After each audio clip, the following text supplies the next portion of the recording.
gonna get ready to go. So Liz, I know it's your first time. I don't want you to be scared, and but you should close your eyes and just envision how beautiful you're gonna look afterwards, okay? That's all you need to envision, all right? And I'm entering, there's a little bit of resistance, that's okay. I'm gonna get to my right depth. I'm super gaily at this point. So I'm lifting up and I check my depth.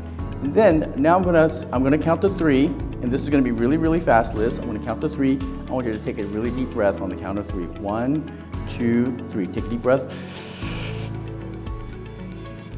Okay. So I'm gonna pull this up. And I'm gonna pull the cannula out. Okay. So the thread is there, it's maintained its course. It's already anchored. The thread is already pulling and she's getting a lift already, but I want to lift a little bit more. So I'm going to pull this up a little bit more. And so you can see how much of a pull that's getting from that. So all I need to do is just pull the thread or cut the thread. So you want to snip it right as close as you can to the entry point.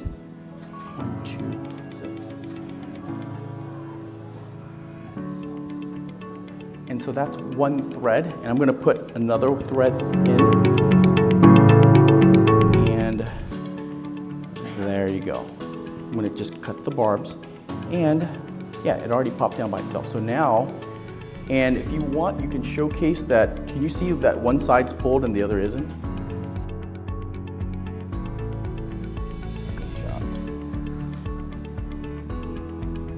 So there's a little dimple there, and all you got to do to fix that is you just put a little finger right there. It just goes pop, like the Pillsbury Doughboy dimple. Just goes pop, and you really literally feel the pop in your fingers.